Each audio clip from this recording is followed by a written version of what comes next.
Hay momentos de la vida en que nuestra conciencia nos revela un llamado, un deseo, un objetivo o misión clara y determinante, un faro que seguir. Pero entre la epifanía y la acción existe un vacío, la brecha que se nos impone como obstáculo para realizar nuestros sueños. Y ahí, solo uno sabe cuánto desea y cuánto está dispuesto a dar por lograrlo. Porque vivir de alguna forma se trata de eso. Eduardo Redhuch, viajero del mundo, navegante de los mares más lejanos, optó por entregarse en cuerpo y alma a esa causa, comprar un velero y simplemente salir a recorrer el planeta de punta a punta.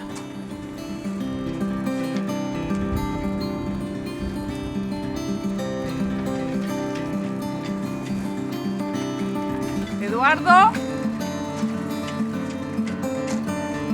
Hola. Buen día. ¿Cómo está? Bien, ¿y vos? Bien.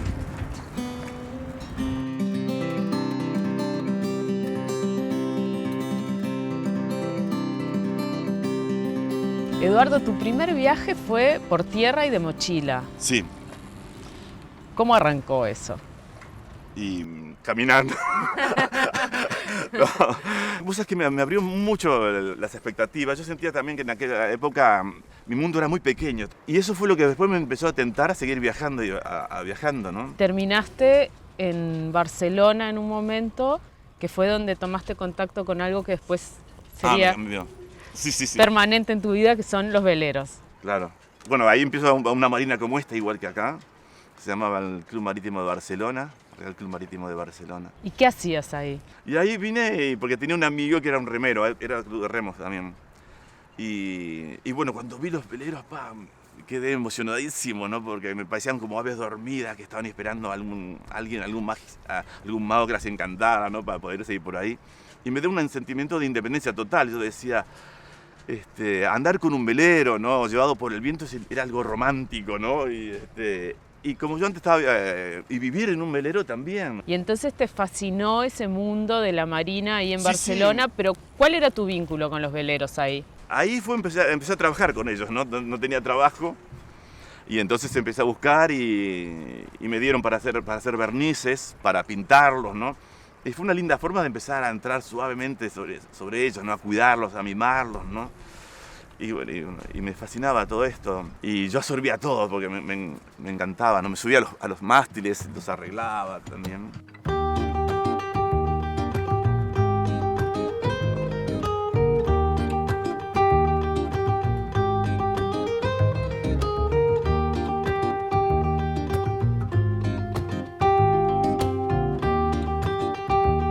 Estaba en España trabajando en los barcos y bueno, mi mamá me mandó una carta, ¿no? de Canadá. Mi mamá estaba en Canadá, le habían operado de los juanetes y que porque estaba operado de los juanetes había estado 15 días en el hospital. Y mi amigo me acordaba en el mostrador y dice, che, ¿no tendrá otra cosa? Dice, porque 15 días en el hospital por los juanetes es mucho, ¿no? Guau. Yo me puse a pensar, y al otro día, agarro, me voy a... Te tomaste un avión y te avión, fuiste. sí. Como un taxi, no salgo de la puerta. Avión. Y sí, y fui, yo estaba todo preocupado, ¿no? De que tu madre tuviera algo malo, Claro, algo y de malo. que no te estuviera diciendo. Sí, por eso, ¿no? Y como estaba sola. Y llego allá todo desesperado y voy a donde el apartamento vivía y mi mamá salía con el carrito de la compra, ¿no? Me queda mirando. Mamá, hijo. Y digo, ¿y no estabas enfermo? Y dice, no, yo no, lo que pasa es que no podía caminar, me dije, Claro. ¿no? Yo le había dejado una plata que tenía ahorrada en Canadá, que había trabajé unos 3 años en Canadá. Y me dice, ¿tenés este dinero ahorrado, no? Porque ella no lo gastó. No, estaba lo más bien. Y entonces yo cuando veo toda esa plata, digo, me compro un barco y me cruzo el océano, ¿no? Y ese fue y bueno, y agarré y me acuerdo que enseguida me fui a una marina, vi 2 o 3 barcos y apareció. El charrúa. ¿Cómo estaba? Estaba fuera del agua y en un lugar, en un rincón donde la gente, viste, estaba abandonado. Y estaba lleno de trastos, ¿no? Le habían tirado hasta cámaras de coche arriba, y todos pedazos de barco. Era chatarra. Era chatarra. A la ¿no? vista era chatarra. Sí. Y le pinté los ojitos en la prueba como pintaban los egipcios, ¿no? Para que vieran. Y bueno, cuando pestañeó, le pregunté, ¿me llevas a cruzar el océano? Y bueno, y a los 2 meses estábamos bajando. Pero ¿cómo? A ver, habías pintado veleros. Sí. ¿No habías navegado? No. ¿Nunca? Nunca. Como te contaba, un amigo me decía, fue un intento de suicidio, pero que te...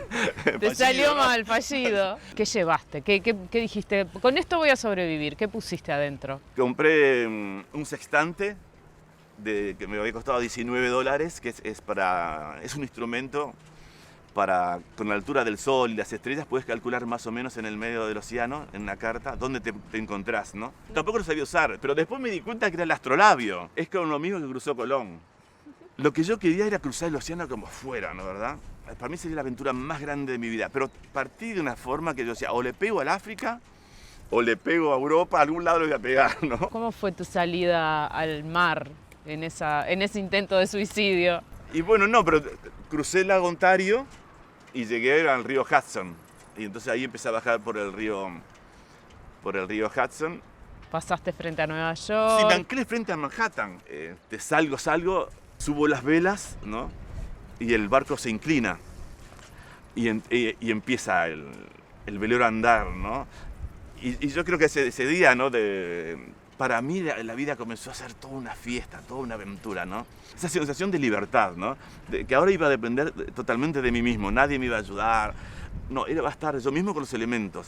Y hasta donde, la verdad, hasta donde yo pudiera llegar, ¿no? ¿Y la primera tormenta cómo fue? Hay como una calma, ¿no? ¿Verdad? Pero hay olas gigantes que vienen del norte. Así. Y el cielo está como todo plomizo, ¿no? Todo oscuro. Pero yo decía, acá se viene algo, ¿no? Entonces me pongo todo nervioso. Empiezo a mirar al barco, las velas empiezan a flamear, ¿no? Y sí, de repente, pero así veo como una tromba, ¿no? El mar que se empieza a erizar, viene como lleno de espumas. Veo del norte así. Es el viento que viene, ¿no? Claro. Y bueno, y le pega al barco de costado, estaban las velas así.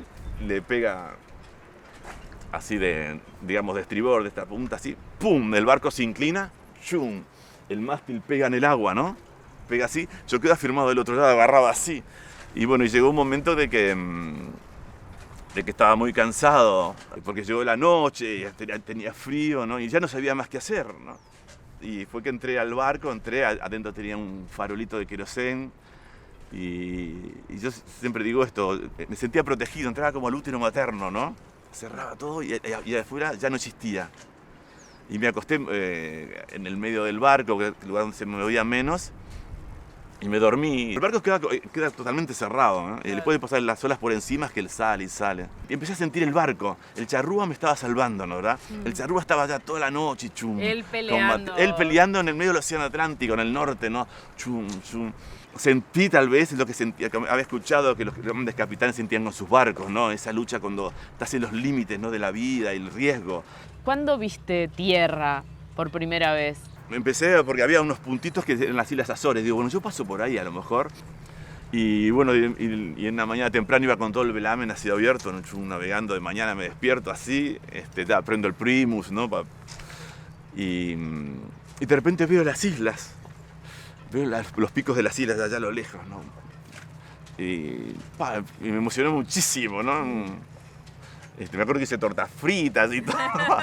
Y ahí seguí varios días navegando. Fue muy, muy lindo lo de la llegada a Barcelona.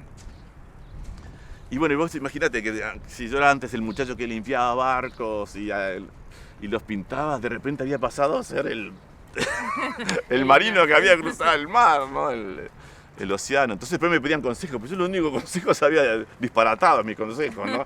Que le podías aconsejar, sí, crucen el océano que no hay problema.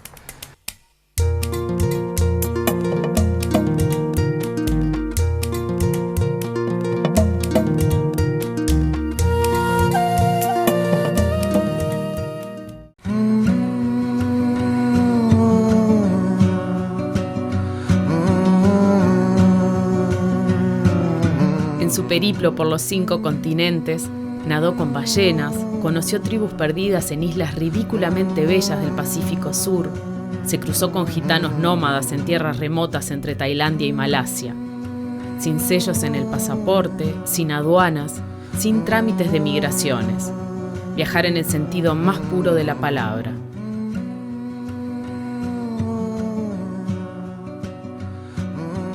Cuando decidiste venir a votar a Uruguay cruzando el Atlántico otra vez a vela, ¿cómo fue tu llegada a este puerto? Esto fue en el 84. ¿Esa fue tu primera entrada por mar sí. a este puerto? Sí. Y te transformaste de golpe en una especie de celebridad local. El asunto fue que estuve ahí con los marineros, con Julián, y me hice los papeles, nos tomamos la botella de coñac, ¿no? Y estaba feliz, y después me tomé el 185, yo soy del Cerro, pero bueno, me crié en La Blanqueada y tenía familia en Belvedere. Y me encantó atravesar, viste, con el ómnibus todo Montevideo y a la gente, ¿no?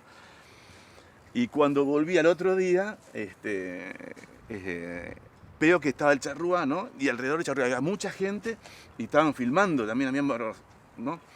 Y entonces yo me pongo atrás y ¿qué pasó? Yo pensé que le había pasado algo al charrúa. Se incendió, pasó Sí, algo. no sé. Y entonces le digo, ¿qué pasó? ¿Qué pasó? Y dice, no, es el primer navegante solitario de Uruguay en atravesar el Océano Atlántico solo, ¿no? Él digo, seré yo, digo, ¿no? Y ahí me enfoca. Y ahí pasé a la fama. Y ahí empezaron a hacer la entrevista, ¿no? Y ahí cometí un error garrafal, ¿no? Porque el tipo me dice, y bueno, ¿y usted que este aventurero que ha cruzado el mar y ha vivido tantas cosas? ¿Y ahora qué piensa hacer, no? ¿Cuál es su próxima travesía?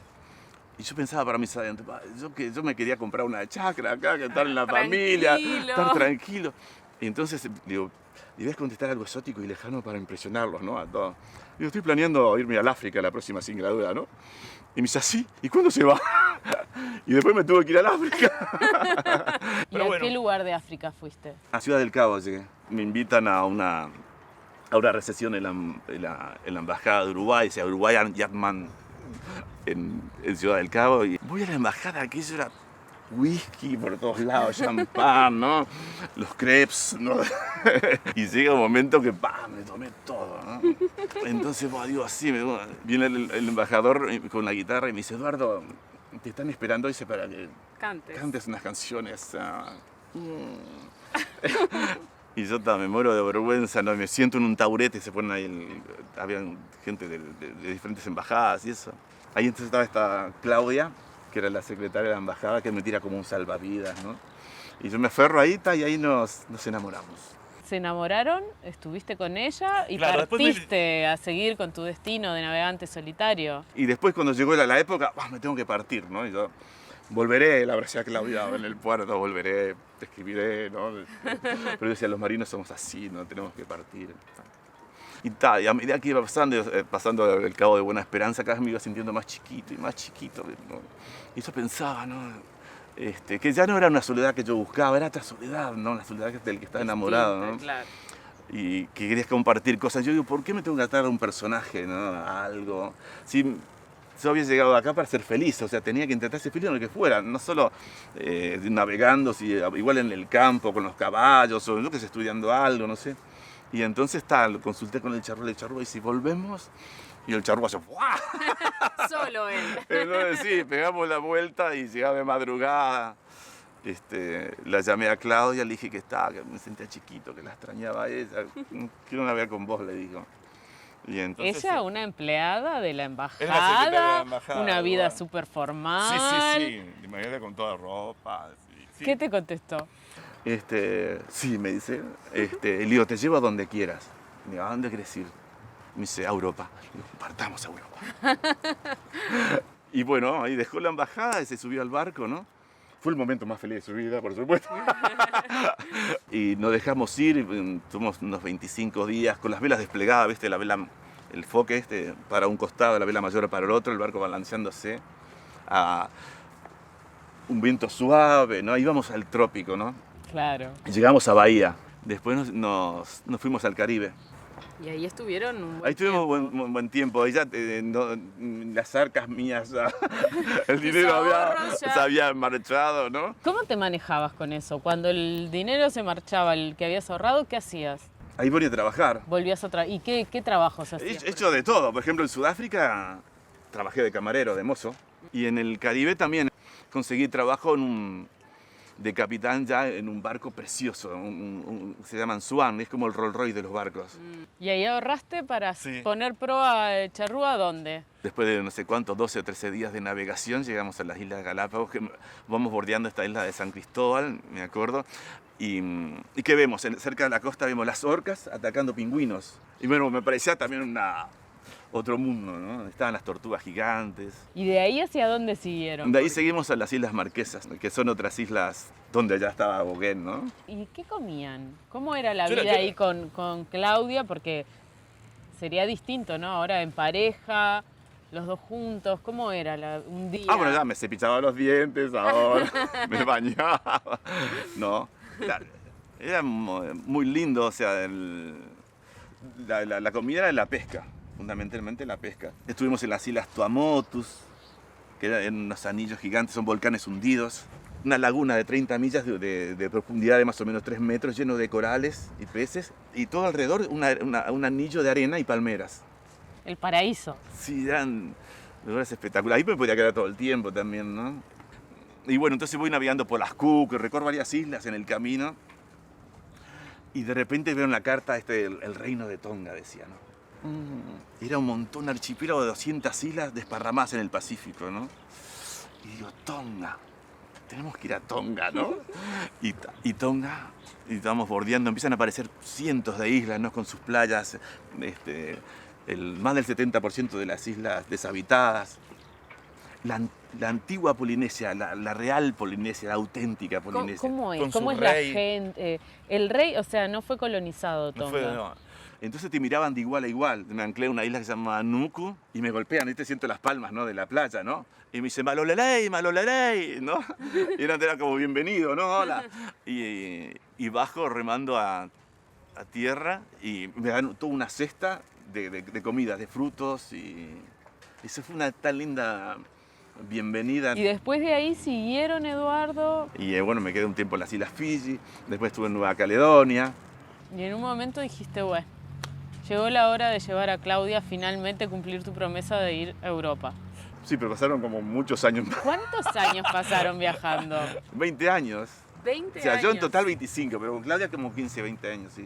Porque te digo, después fuimos a la Malasia y después estuvimos en Australia, fuimos a Timor, la Indonesia, A Israel. a Israel, al Mar Rojo, a Sudán, al Yemen. Y al final, andando, ¿era como fui que no andando. querías terminar el viaje o...? Yo creo que el viaje no terminó. Pero era volver a España. Yo creo que se fue dando. Y cuando quise acordar, yo había entrado ya en el Mediterráneo. ¿Y cómo fue tu llegada a una Barcelona que hacía muchos años que no veías? Cuando llegué ya, todo el Mediterráneo, ya Mallorca, las Islas Baleares, donde había estado, todas las marinas, todos los lugares donde vos antes te podías anclar a tu libertad, ya habían puesto marinas, era todo comercial, ¿no? Estaba todo bañado de turistas, todo el mundo estaba a comprar bueno y barato, lo que sea, llegaba una oferta y la gente bajaba por las ramblas, ¿no?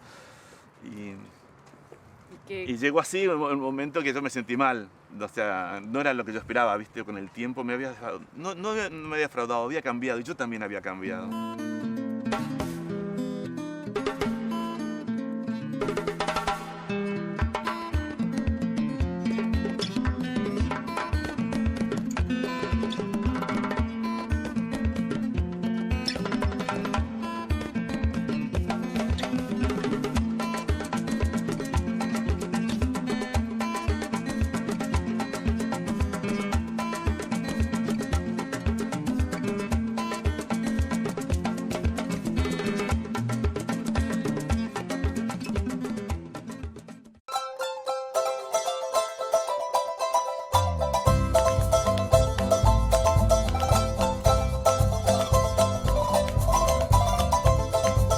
Tomo conciencia de que nunca encontraré el país soñado para vivir el resto de mi vida, porque si existiera, tendría que tener un poquito de cada uno de los lugares donde he estado.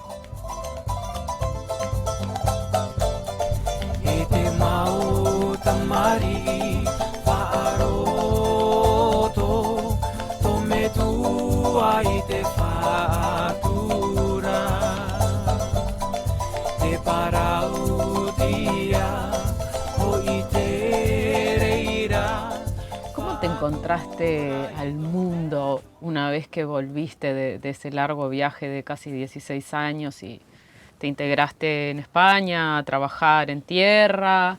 ¿Cómo viste? ¿Las cosas habían cambiado? Sí, habían cambiado bastante, lo encontré súper acelerado, ¿no? Yo pienso que una vez que en contraposición, el socialismo había caído, ponerle la Unión Soviética, ¿no? Que era el diablo, parecía como que ahora el capitalismo o el, no sé, el consumismo ya campaba a su derecho, ¿no? Era, esto es tierra de nadie, nos vamos a aprovechar. Y esa juventud que yo antes la veía como que tenía muchas ganas de hacer, de cosas y cambios, no, se había volcado, había perdido y decía, bueno, esto es lo justo, ¿no?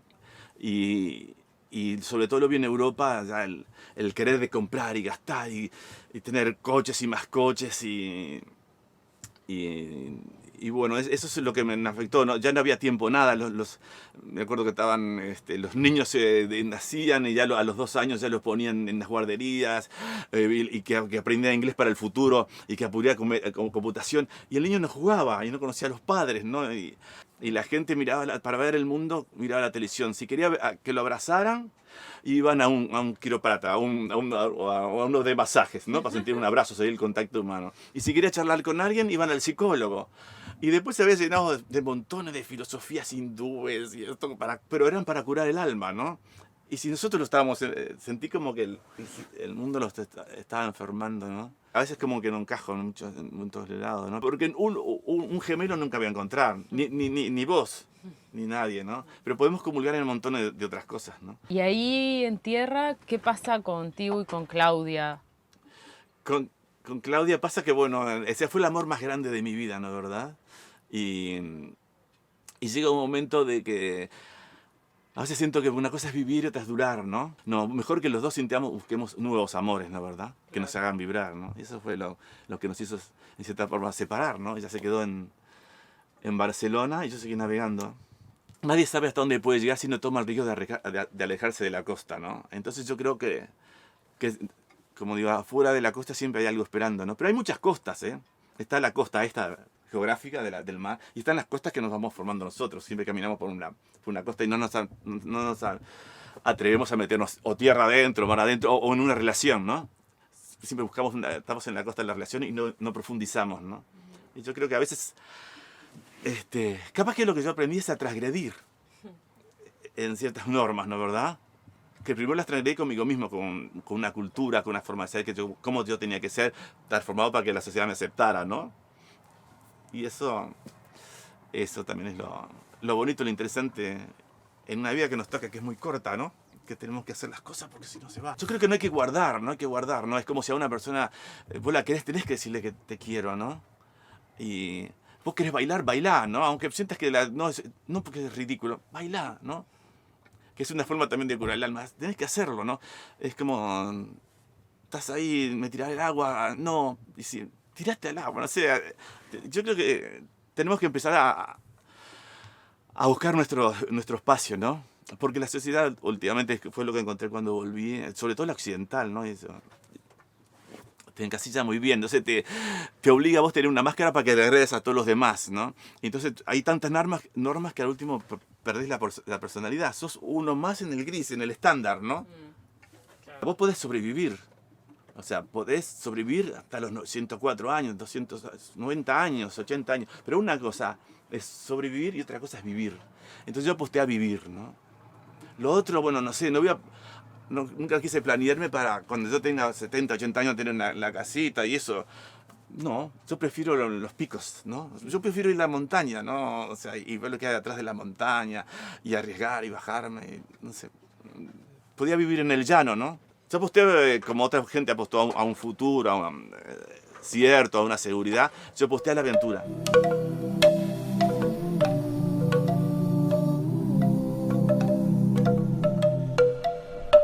Eduardo, a bordo del Charrúa, vivió aventuras dignas de un libro de Julio Verne, de Europa a África, del mar de China al Océano Índico, de Tonga a Gibraltar. Se entregó a los caprichos del destino en una vida nómade y salvaje que le permitieron vivir sin otro compromiso que el de no atarse a ninguna parte.